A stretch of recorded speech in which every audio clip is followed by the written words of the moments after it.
ఈ press meet పెట్టడానికి major కారణం ఏంటంటే ఇప్పుడు మీరు అందరూ చూస్తున్నారు ఇవాళకి ఆరో రోజు థియేటర్స్ అన్నీ కూడా ఎప్పుడు కూడా సినీ చరిత్రలో ఇప్పుడు దాకా థియేటర్లో 6 రోజులు బంద్ అవ్వడం అనేది ఏ రోజు జరగలేదు. ఇంత జరిగి మొత్తం టోటల్గా దాదాపు కొన్ని వందల కోట్ల డెఫిసిట్ వస్తుంది. అది మొత్తం టోటల్గా ఆ డెఫిసిట్ ఎంత వస్తుంది, అసలు ఏంటి, ఎందుకు దీన్ని బంద్ చేశారు, అసలు దేనివల్ల ఇంత సీరియస్గా తీసుకోవాల్సిన విషయం, ఎందుకంటే చాలా సీరియస్ విషయాలు అయ్యాయి. ఆ విషయాల్లో కూడా మనం మొత్తం టోటల్గా మనం ఏ చరిత్ర తీసుకున్నాం, ఇంచుమించు మనం 50 సంవత్సరాలు తీసుకున్నా కూడా ఏ రోజు కూడా ఇంత సీరియస్గా బంద్ జరగలేదు. ఎప్పుడైనా జరిగితే ఎవరైనా చనిపోతే 1 రోజు 2 రోజులు, ఒక రోజు జరిగింది తప్ప ఇన్ని రోజులు జరగలేదు. ఇప్పటికీ కూడా బంద్ వేయలేదు. ఎందుకు చేశారు, ఎవరి స్వార్థం కోసం ఈ బంద్ చేస్తున్నారు అనే దానికి దీని ప్రత్యేకంగా ప్రెస్ మీట్ పెట్టడం జరిగింది. ఈరోజు బంద్ దేనికి జరుగుతుంది అంటే, నేను ఎగ్జిక్యూటివ్ కమిటీ మెంబర్గా, కోఆర్డినేషన్ కమిటీ మెంబర్గా ఛాంబర్ ఆఫ్ కామర్స్లో ఉన్నా. ఇంతకుముందు 2011లో చైర్మన్గా ఉండేటప్పుడు ఇదే service providers cube, EFO, PhD వీళ్ళందరూ కలిపి సర్వీస్ ప్రొవైడర్స్ మనం ఎప్పుడైతే ప్రింట్లు తీసామో డిజిటల్కి వచ్చేటప్పుడు వీళ్ళందరూ కలిపి ఒక్కొక్కరు వచ్చారు. ఆ రోజు మరి ఇక్కడ అక్కడ ఉన్న వాళ్ళందరికీ కూడా ఇక్కడ మనం ఉన్న నిర్మాతలు అవ్వచ్చు అందరూ సపోర్ట్ చేసి వాళ్ళు పెట్టారు. దాంట్లో ఒకటి అల్లు అరవింద్ గారిది క్యూబ్ ఉంటే, సురేష్ బాబు గారిది వచ్చి యూఎఫ్ఓ సపోర్టెడ్గా వర్కింగ్ పార్ట్నర్ అవ్వచ్చు, ఇంకో పార్ట్నర్ అవ్వచ్చు, ఏదైనా అది ఏ పార్ట్నర్ అనుకోవచ్చు లేకపోతే సపోర్ట్ అనుకోవచ్చు, ఏమైనా అనుకోవచ్చు. ఆంధ్రప్రదేశ్లో ఇద్దరు లీడింగ్ చేశారు, అది క్యూబు అండ్ యూఎఫ్ఓ. పిహెచ్డి అనేది రమేష్ ప్రసాద్ గారు, ఆల్రెడీ రమేష్ ప్రసాద్ గారు ఉన్నారు, ఆయన చేశారు. అలా తర్వాత ఇప్పుడు ఒక 5-6 మిషన్స్ 5-6 కంపెనీస్ వచ్చాయి. ఈ 3 మొత్తం టోటల్గా 2000 థియేటర్లు ఉంటే దాదాపు 2000 థియేటర్లో క్యూబు, ఈఎఫ్ఓ, పిహెచ్డి పెట్టారు. అగ్రిమెంట్స్ అన్నీ చేశారు, జరిగింది, అయిపోయింది. ఆ రోజు మనం మాట్లాడుతున్నప్పుడు వచ్చి 10,000 రూపాయలు అప్పుడు చేస్తే 1 వీక్కి ఫుల్ రన్ వచ్చి 22,000 చేస్తే ఆ రోజు ఎవరు మాట్లాడలేదు. ఎవరు కావాలి ఆ రోజు చవక అనుకున్నారు, చేసేసారు. అయితే మొత్తం మిషన్లు పెడుతున్నాం కదా, మాది మిషన్లు అన్నారు, అయిపోయింది.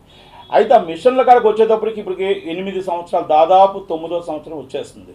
అంటే ఒక మిషన్ కాస్ట్ రావడానికి ఒక థియేటర్కి 1.5 years పడుతుంది. మామూలు మిషన్ అయితే 1K అయితే, అదే 2K అయితే, అంటే 1K అంటే 750నే 1K అంటాం. 2K అయితే 3 years పడుతుంది. అది 3 years 3.5 years మొత్తం టోటల్గా బ్రేక్ ఈవెన్కి వస్తుంది. అలాగే మనకు 4Kకి అయితే 4.5 years and 5 years అవుతుంది. ఇది ఒక సిస్టమ్ మీద వెళ్తుంది.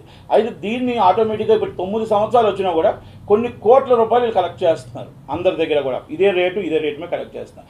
ఇది 2011లో నేను ఛాంబర్లో డిస్కస్ చేసేటప్పుడు చైర్మన్గా నేను అందరినీ సర్వీస్ ప్రొవైడర్స్ పిలిచి ఇది కూర్చొని మాట్లాడేటప్పుడు కిరణ్ గారు మెంబర్ ఉన్నారు, వాళ్ళు రమేష్ ఉన్నాడు, మళ్ళీ రవికిషోర్ ఉన్నాడు, మళ్ళీ దిల్రాజు ఉన్నాడు, అందరూ ఉన్నారు.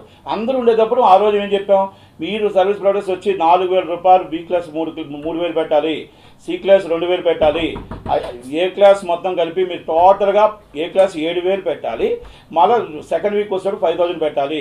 ఇది మీకు ఇలా ఇంత లాభం వస్తుంది మీకు చెప్పడం జరిగింది.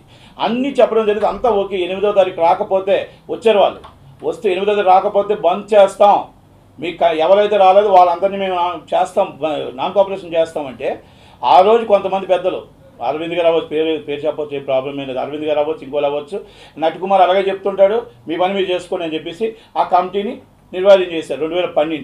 2012 కమిటీ అయిపోయిన తర్వాత ఆ రోజు నేను అడిగిన ప్రశ్నలకి ఆ రోజు నేను 6 పేజీలు మొత్తం టోటల్గా మినిట్ టు మినిట్ రికార్డు ఉంది నా దగ్గర, మొత్తం టోటల్గా ఛాంబర్లో ఉంది, ఛాంబర్ అఫీషియల్గా చేసింది. మరి ఆ రోజు లేని బాధ ఈ రోజు వచ్చింది. ఎందుకు వచ్చిందండి బాధ మీకు? అంటే మీ పార్ట్నర్షిప్లు పోయానా? మేము మొత్తం టోటల్గా మిమ్మల్ని పబ్లిక్ ఇష్యూకి వెళ్ళిపోయి మిమ్మల్ని తీసేశారేనా? ఎందుకు వెళ్ళిపోయింది? ఈరోజు థియేటర్లు బంద్ చేయాల్సినంత అవసరం ఏమొచ్చిందండి? ఈరోజు మొత్తం టోటల్గా మీకు క్యూబోలు రాకపోతే క్యూబుల్ నాన్ కోఆపరేషన్ ఇవ్వాలి, ఈఓపో నాన్ కోఆపరేషన్ ఇవ్వాలి, పిహెచ్డి మీకు ఏం చెప్తే అది వింటానంటే పిహెచ్డి ఉంది, సరసరి ఉంది, ఇంకోళ్ళు ఉన్నాయి, వాళ్ళందరూ వింటానంటే థియేటర్లు ఎందుకు బంద్ చేశారు? ఈరోజు థియేటర్లు బంద్ చేయడం వల్ల రోజుకి 10 నుంచి 15 కోట్ల రూపాయలు లాస్. 10 నుంచి 15 కోట్ల రూపాయలు, అది ఎగ్జిబ్యూటర్లు కావచ్చు, డిస్ట్రిబ్యూటర్లు కావచ్చు, ప్రొడ్యూసర్ కావచ్చు, గవర్నమెంట్ కావచ్చు. మరి ఇంత నష్టపోయి ఇంత సీరియస్ ఇష్యూ చేస్తే ఏంటి మా ఆఖరికి మీరు అడుగుతుంది? 25%. అంటే 25% అంటే 2,000 రూపాయలు మీరు అడుగుతున్నారు, వాళ్ళు 1,200 ఇస్తానంటున్నారు. అసలు దీనికి ఎందుకు? దీనికోసం మనం వారానికి వాళ్ళు 2,000 అడుగుతున్నారు, మీరు వారానికి 1,200 తగ్గిస్తా అంటున్నారు. దీనికోసం బంద్ చేయాల్సిన అవసరం ఏంటి? ఇన్ని థియేటర్లు నాశనం చేయాల్సిన అవసరం, ఇంతమంది క్యాంటీన్ వాళ్ళని, పాప్కార్న్ వాళ్ళని రోడ్డు మీద, ప్రతి ఎగ్జిబ్యూటర్ని, డిస్ట్రిబ్యూటర్ని రోడ్డు మీద పడేసి ఈరోజు థియేటర్లు మూసుకునే పరిస్థితి ఎందుకు తీసుకొచ్చారు? అంటే నాకు అర్థమైంది ఒకటే, స్వార్థం. వీళ్ళేంటంటే వీళ్ళ సొంత స్వార్థం కోసం, ఇగో చూడు మీరు సర్వీస్ ప్రొవైడర్స్ ఎవరైనా క్యూబోలు ఇయ్యఫాలు మా మాట వినకపోతే సురేష్ బాబు గారు అవ్వచ్చు, అలా మేము ఆంధ్రప్రదేశ్లో మిమ్మల్ని నుంచి బయటికి పంపించగలమని ఒక ఇండికేషన్ ఇవ్వడం కోసం మాకు ఆంధ్రప్రదేశ్ మేము చెప్తే ఈరోజు బంద్ చేస్తారని ఒక దీని ఆ గుప్పిట్లో తీసుకోవడం కోసం ఎగ్జిబోర్డులు లీజు థియేటర్లు ఎలా తీసుకున్నారో వాళ్ళు ఈరోజు జాయింట్ యాక్ట్స్ కమిటీ చైర్మన్ అయ్యి వాళ్ళు దీన్ని ఆపారు. ఎవరండి దీనికి ఒక్కటి అడుగుతారా?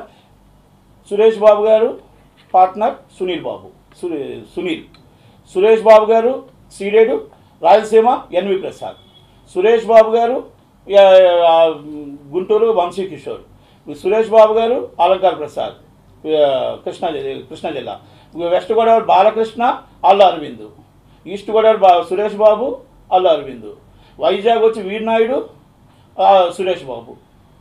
మీరే కదా థియేటర్లు, 95% మీరే థియేటర్లు ఉన్నాయి, మీరే లీజ్ ఓనర్స్, అన్నీ మీరే. మరి ఇది మీరు సర్వీస్ ప్రొవైడర్స్గా మీరు మిషన్లు 4 నెలలు అయింది మీరు చర్చలు జరుపుతున్నాను అంటున్నారు. 4 నెలల నుంచి మీరు ఏ కంపెనీతో టైఅప్ చేయకుండా ఏ ఒక్క మిషన్ పెట్టుకోకుండా మీరు థియేటర్లు బంద్ చేయడం కారణం ఏంటి? మీరు మిషన్లు పెట్టుకొని 100 మిషన్లు 200 మిషన్లు మీరు పెట్టుకొని ఆ మిషన్లు ఇమీడియట్లీ వాళ్ళు రానప్పుడు వాళ్ళకి ఎవరికైతే నాన్ కోఆపరేషన్ చేసి మిషన్లు ఎందుకు రిమూవ్ చేసి పెట్టుకోమని చెప్పలేదు? దాని రూల్ ఉంది. కంటెంట్ ఏదైతే అగ్రిమెంట్లో ఉందో కాజ్ నెంబర్ 8లో కంటెంట్ కానీ సప్లై చేయకపోతే ఎనీ టైం ఆ నష్టాన్ని భరించగలడు. మేము కంటెంట్ ఆ మిషన్ రిమూవ్ చేసి ఇంకో మిషన్ పెట్టుకోవడానికి రైట్ ఉంది. అలాగే మేము మిషన్ సక్రమంగా రన్ చేస్తున్నప్పుడు మిషన్ తీస్తే ఆ నష్టాన్ని మిషన్ డబ్బుల నష్టాన్ని మొత్తం టోటల్గా మేము మిషన్ అయిన కట్టాలనేది కూడా రూల్ ఉంది. అంటే వాళ్ళకి ఉంది రూల్, మాకు ఉంది. కంటెంట్ ప్రొడ్యూసర్ సప్లై చేయండి, సప్లై చేయకపోతే మా కంటెంట్ రానప్పుడు మీరు ఎందుకు దాన్ని డిలే చేసుకొని ఇంకో కంటెంట్ పెట్టుకోవచ్చు కదా? ఎందుకు మీరు చేయలేదు? అది దాని దాకా ఎందుకు వెళ్ళలేదు? రెండోది పక్కోడికి మిషన్కి ఇవ్వలేదు, పక్కోళ్ళకి వచ్చి మీరు మిషన్లు వేసుకోవడానికి ఇవ్వలేదు. ఓన్లీ జస్ట్ 2 మెంబర్స్తో చర్చలు జరుపుతున్నారు. ఐ డోంట్ కేర్ అన్నారు చెన్నైలో, ఐ డోంట్ కేర్ అన్నారు కర్ణాటకలో, ఐ డోంట్ కేర్ అన్నారు. ఈరోజు ఏమన్నారండి వాళ్ళు? 16% అన్నారు. మీరు 20% ఒప్పుకుంటాను అంటున్నారు. 25 నుంచి 20కి వచ్చారు. అంటే దీంట్లో నష్టం, ఈ నష్టాన్ని ఇప్పుడు కొన్ని సంవత్సరాలు వెనక్కి వెళ్ళిపోయారు ఎగ్జిబిట్లు. ఓకే, ఇప్పుడున్న చిన్న సినిమా నిర్మాతలు ఈరోజు అందరూ ఆగిపోయారు. మరి వీళ్ళందరికీ ఎప్పుడు ఇస్తారు? ప్రైవేట్ చేస్తారు. ఇప్పుడు ఈ నెలంతా చిన్న సినిమాలు రిలీజ్ అవ్వాలి. 30వ తారీఖు మీ రంగస్థలం సినిమా మాత్రం రిలీజ్ అయిపోవాలి. ఈ చిన్న సినిమాలు మాత్రం వడ్డీలు పెట్టుకుని అప్పులు అయిపోయి రోడ్డు మీద పడిపోవాలి. భరత్ నేను రిలీజ్ అయిపోవాలి. ఇంకో సినిమా ఏదది మళ్ళీ నా పేరు సూర్య రిలీజ్ అయిపోవాలి. ఇవి ఆపకూడదు, అవి టైమింగ్ వచ్చేయాలి పర్ఫెక్ట్గా. దాని రోజు బంద్ చేయకూడదు. బంద్ చేస్తే కోట్లు నష్టం కదా.